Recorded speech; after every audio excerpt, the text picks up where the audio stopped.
I'm Jackie. Today's episode of Proud to Be Here, we are interviewing Mel, who is our Youth Services Coordinator. Very fun episode.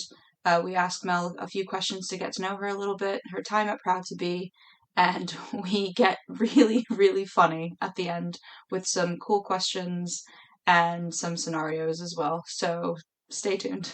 Welcome to the Proud to Be Here podcast. Today I have Mel Saint with me, and I'll just put it over to you, Mel.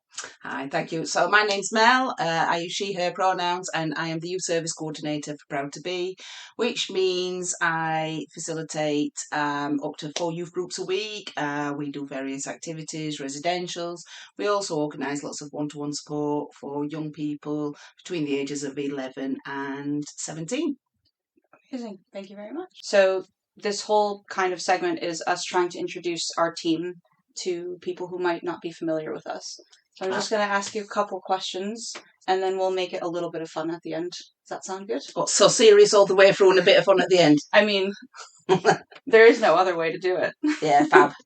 So, how did you hear about Proud to Be? Wow, so this was 5 years ago, and one of my grandchildren, who had always told us that she was a girl, despite not being born, signed female at birth, and so we wanted to reach out and find some help and support for her, really. So I saw an advertisement, which I do believe that Jules, the adult family coordinator, put it on a Facebook site. Oh, wow. For lesbians in Devon, as it happens, which just so happens to be one that I was on, and I saw it and I made contact and came along. Amazing. Good. So networking, but like in the little communities of not many people. And well, yeah, it is a very small community, yes. Isn't it? Particularly in Devon. In Devon, yeah, absolutely. So, that's amazing. Yeah. So how long have you been working with Proud to Be? So what happened after that first session when I came along? So it was a Saturday social, and at the time I walked in, and I'm not a nervous person, thankfully, but I walked in with my 3 grandchildren, and as we walked in, you just get a sense of somewhere that's just so. You hear the term like safe space so many times, but it's not. Yeah. Or there's little names like conditions. Yeah, absolutely. Yeah. And I walked in, and the warm welcome that not just I got, but my grandkids got, and the love and support. And then at the time, actually on that Saturday after we left, like the day was on such a high, and my granddaughter, who was about 6 at the time, I think 5 or 6, burst into tears and said that she'd found people like herself. Aww. And it really, really impacted me. So what we did then is went along to a few more groups, I think about 2, and then said I'd like to volunteer. I then started volunteering at the groups, the Thursday social and the Saturday social, and then I started doing one-to-one support as a volunteer, and which I absolutely love. And then I volunteered at a youth group, and that was the changing point, I think. So I volunteered there for approximately a year, and then I saw a job advertised, and I just went for it. Absolutely went for it. Oh, I'm so lucky. I have the best job in the world. The glow on your face right now. And it's been what? How many years? 5. Yeah. 5 now. So that's amazing. Yeah, best thing. Yeah, we've done. I can kind of attest to that when I first kind of came in, and I was like, oh, this is not like any other place I've worked at. But it's still work, and it's important work. So the balance is really nice. So I think if you can enjoy your work, like genuinely enjoy your work, and it's pleasurable, then it's such a lucky position to be in, isn't it? So, I agree. Yeah, absolutely. Especially with one-to-ones, and when you get the whole way through, and they still want to keep engaging and still want to attend groups and stuff. I'm like, or trying to say to them that you can't continue one-to-one, but they want to keep that relationship with you and that working support that they have, and then that you're doing. Yeah. Well, I think the thing that gets me is like it is a small community until we're all in a room together, and it doesn't feel that small. Absolutely. Especially in Devon. Yeah. So yeah. Let's not get sappy.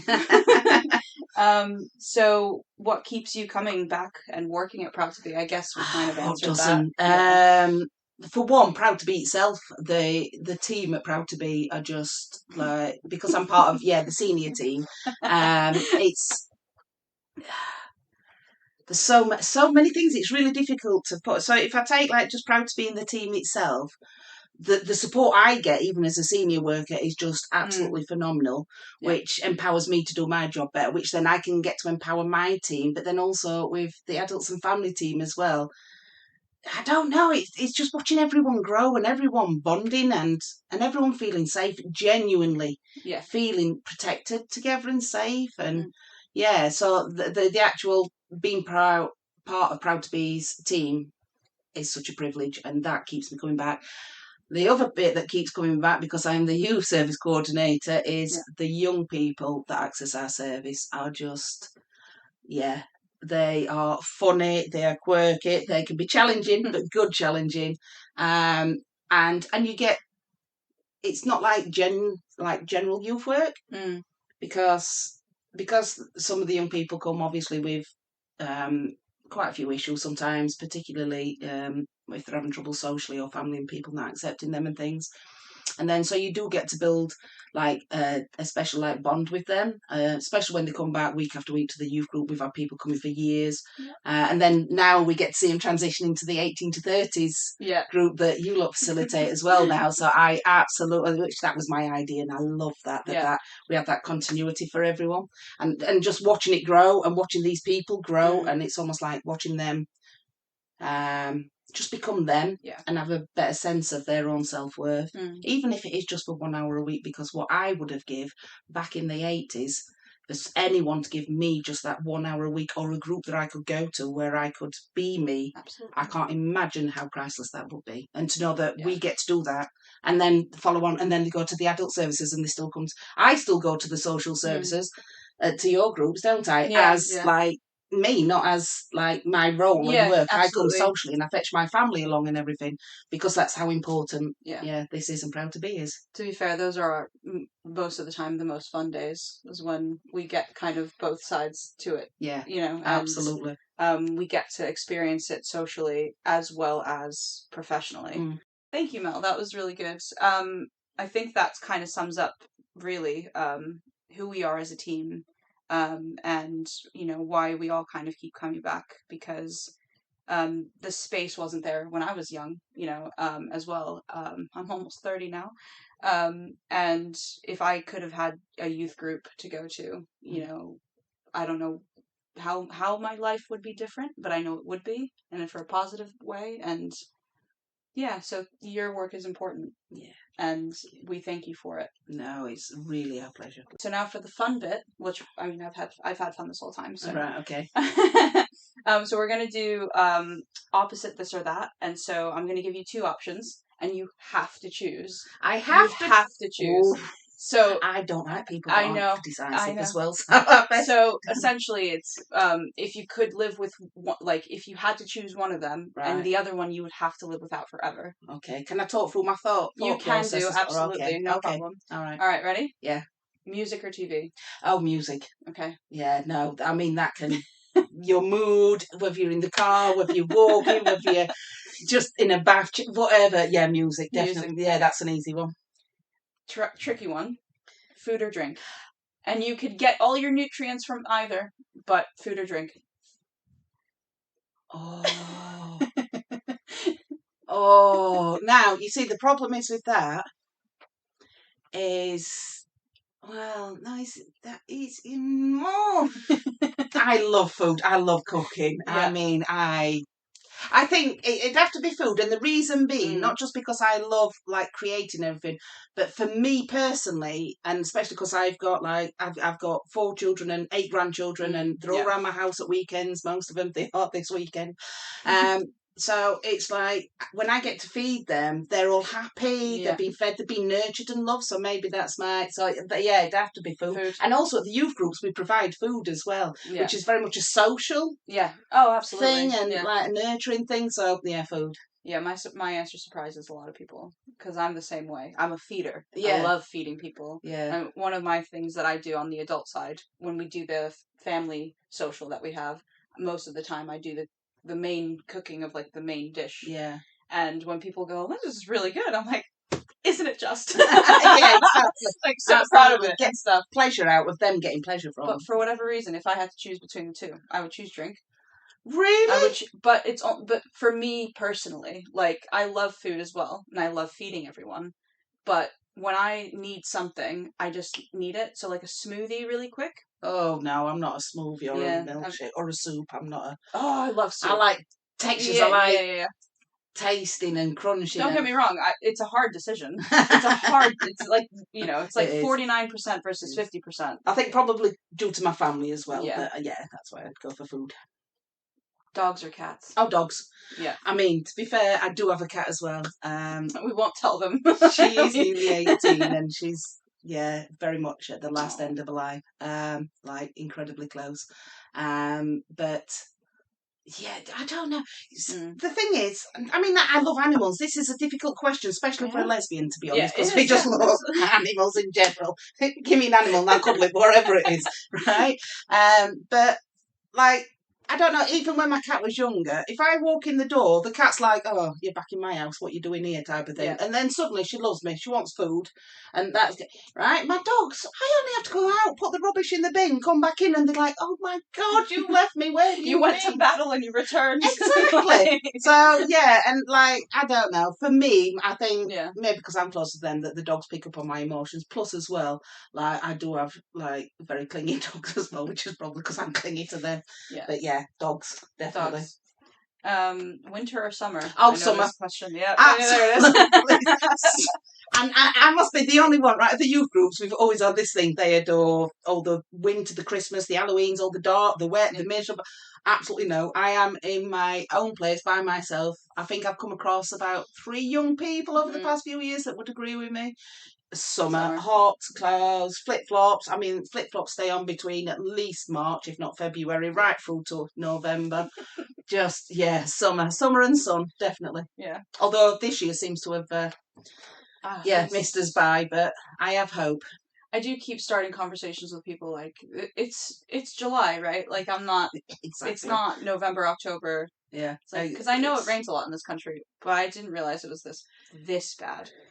This is probably the extreme that we get, I have to say. I mean, we have such a wet winter as well, and I think that's what makes it difficult when it's a rough summer, so. But fingers crossed, next year is going to be a lot brighter. We're going to have a massive heat wave. Believe me, it's going to be nice and hot. Oh, fingers crossed. Warm. No one else likes it hot. Comedy or horror movies? Oh, again, easy. Is it? Again, I am in the minority at the youth groups as well. Is it comedy? It is absolutely comedy. I mean, for one, sense of humour. I just love people with a great sense of humour. That, to me, is a big draw.